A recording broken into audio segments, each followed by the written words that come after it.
not seeing in the simulation you're doing, and I've been trying to encourage you to do this, go out and benchmark other companies, right? I've said this to your teams probably more than once when you've asked me a question, but what do the other companies do? Look at the company that's doing the best and ask yourself, why are they doing the best? What I'm trying to encourage you to do is move towards more data-driven decision making. Look at the data that should tell you certain types of particular outcomes. In the capstone course, I make the folks write a report. And so they're going through the simulation like you are, but every week that they have their simulation, they have to write a report. And the report is, analyze what happened last year. Right? Here's the decisions we made. Here's what we expected to happen. Here's what actually happened. Here's our analysis of what happened.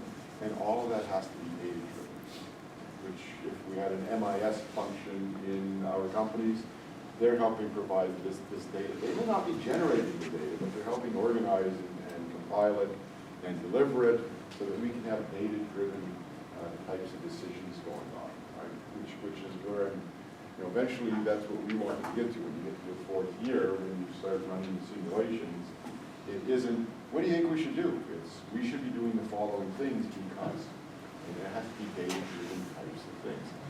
And you can measure all kinds of things. And there's also lots of enterprise software out there to help you manage clients, human resources. There's just an explosion of all this type of stuff, which is why there's a huge demand for management information systems people. Data-driven processes is becoming more and more important. Right? So key decisions, IT-related needs, and make sure you get those types of things in all the software that's out there. So for the folks in the MIS, have you taken MIS courses yet? And what types of client software stuff have you learned? A lot of like data analysis for statistics. Okay. Have you looked at specific software packages yet? Or those upper level courses when you start looking at stuff offered by? It's mostly offered by like different about Tableau. Okay. So eventually you'll get into the package stuff. Right? It's helping manage organizations. And of course, probably all of us are used to going on the web and all those pop-up ads are showing up and they seem to be completely significant to the types of websites you've been visiting. Data analysis, right? Someone's watching all of this, they're gathering the data, they're running analysis, they're trying to target the ads to your specific types of clicks that you've gone through over days and weeks or months and so forth. So information technology has a whole bunch of stuff. Important, they talk about cloud computing, data, right? I process facts and then looking through these facts. How do you play with them? How do you aggregate them? How do you analyze it? How do you become more predictive? Right? So Tableau was mentioned. How many of you use Tableau? Have you heard of Tableau? Software system to help you start forecasting what's going on. Lee? I've used it. You've used Tableau? In what? In a class? Or In accounting, yeah. In accounting. Okay. Management accounting. What did you do with it? We analyzed sales histories and stuff to make budgets and projections. So you're projecting income statements and balance sheets and cash flow statements? Well, no, I did management side, so internal accounting. So for like Okay. we'd set up production schedules Yeah. and payroll schedules and So projection. so Forecasting. forecasting costs and Exactly. so forth, right? Yeah. So it's a software to help you forecast, and then of course this is what corporations are doing. Any sports fans here? What are the sports teams doing? You don't know what your sports teams are doing? Data analytics is really big in sports today, right? It's looking at people and trying to predict what they're going to do and how they're going to behave. And in particular, when you start drafting people, they're using data analytics and looking at folks before they become professionals. How do they behave? How do they score? How do they look on the court or on the ice or on the field? All those types of things. They're gathering this and then they're trying to come up with predictive models to help drafting work better. Right? So rather than selecting this individual, we selected someone else. Why? Data analytics dictates this type of thing. So a lot of sports teams now have their own data analytics people working for them. They spend a lot of money doing this, and then once the professional team is out there, they're still running data analytics, and then they start working on how can we change what's going on the field based upon the types of data that they're looking at, and be predictive about what the teams are going to come up against you going to be and so forth. So this is the use of data and information and trying to do corporations will do important types of things. So support systems, this was talking about a couple of minutes ago. There's lots of companies that write software that have gone through a whole bunch of analytical things themselves.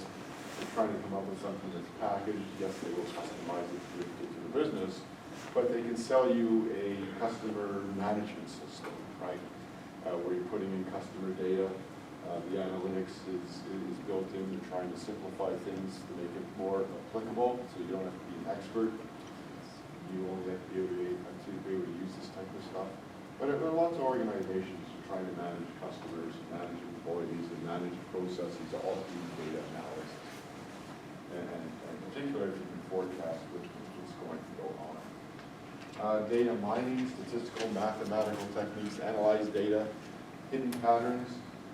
Most of you probably haven't taken econometrics at this point. You will take some econometrics. I don't know how much econometrics. I was an economics major when I was an undergraduate. We took lots of econometrics. I think we have you do a lot of data analysis, but not necessarily much econometrics. But the idea behind econometrics is you say that a particular outcome, whatever the outcome is, we'll call it A, is a function of a whole bunch of things, right? You put it in a lot of data. So let's say we want to measure return on investment of an organization. And you hypothesize what drives return on investment. You then gather the data for this. You gather the historical data on this, and you run a regression. And then you measure statistical significance and so forth. And you're trying to say, if we spend more money on R&D, does it have a positive effect on return on investment? We look at the coefficient, we look at whether it's statistically significant. If we spend more money on marketing, does that affect return on investment? If we spend more money on upgrading our human resources, does that affect return on investment? That's what econometrics is trying to get at. The data mining is trying to say that's all well and good. And as human beings, we can sit down and hypothesize what might be driving return on investment. But there's so much data out there that we just might miss it. So rather than having this idea of pre-assumptions about what might be driving return on investment, why don't we just gather as much data as we can, and then just let mathematical modeling go through this and find statistical relationships that you and I may never have thought of. In other words, we didn't hypothesize a particular cause effect, but the cause effect is there, and data mining might find it for us. So you actually get better types of predictive capability. So again, MIS, managing information, trying to come up with types of things that we want. E-commerce, anyone engaged in e-commerce? Today's the 18th, right? What was last Monday? It was November 11th. But what was last Monday in the greater scheme of things in terms of e-commerce? I forget what they call it, but it's like Cyber Monday in Asia. Yeah, Singles Day. That's right. Last Monday was Singles Day, which is the largest e-commerce selling day in the entire calendar year.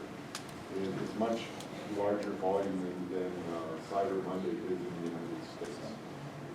And if you're not familiar with it, the same companies that are offering goods in China for Singles Day, you and I can go and shop on those same websites, right? And buy goods, and they'll send them to the United States, assuming there's no restrictions that are going on at that particular point in time. But it has become a huge e-commerce day, right? And that would be a business to doing a marketing review. This would be a business to, yeah, that's business to consumer. What about business to business e-commerce? Do you think that exists? Familiar with it? No. Lee? Well, at Lowe's, Who's the biggest business-to-business e-commerce company?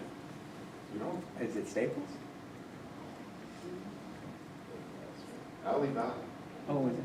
Yep. Alibaba has the world's largest business-to-business e-commerce system.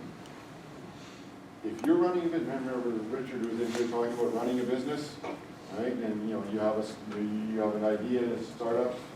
Where are you gonna, let's say you wanna make something, let's say we want to make these particular water bottles, these water bottles. You have an idea that you can make a better water bottle that's already out there.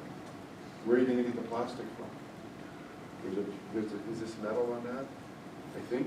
Where are you gonna get that piece of metal from? Where are you going to? You can go into Alibaba and do a search, and they will have a list of companies that provide the types of inputs that you need. You can actually do business-to-business shopping through Alibaba if you don't know where you can find suppliers in your particular supply chain system. And that's why Alibaba is also the world's largest e-commerce corporation. Not only do they do business to consumer, they do business to business, and no one does so much business to business as they do. It's a really interesting website.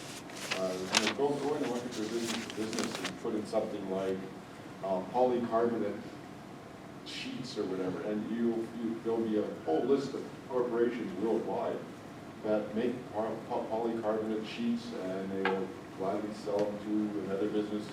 You take the sheets, turn them into something else, start making stuff out of all this stuff. Advertising, and I think everyone's familiar with web advertising, pop-up ads, and all the other types of things that go on. We have a new media marketing degree. Anyone here media marketing? Okay, we have a new media marketing degree. We keep having discussions whether it should just be all marketing. Frankly, they've kind of integrated with rules and differently at this point. But we still do that. Payments, electronic payments, handling electronic payments, particularly cross borders. Electronic payments, always secure. Let me rephrase that. Always unrisky. That's what I wanted to ask. Always risky, right? Just because it's supposedly electronically being delivered doesn't mean the money's there, particularly when you're dealing with cross borders. So even within a single nation, it is risky. You start going across borders, credit cards don't work the same everywhere in the world. So if someone's paying with a credit card, you say, well, credit card payments are safe. They may not be safe. So there's a whole bunch of stuff that's going on. Electronic bill payments and so forth. All of this stuff exists. We'll start taking these types of things. Ways of tracking stuff, right? Radio frequency identification tags. I was in Mexico City. I went to a Walmart distribution system. And I don't know if you've ever seen a Walmart distribution system. It's what they call a cross-docking, right? So now we have some MIS going on here, coupling into two operations. Have you ever heard of the Walmart cross-docking system?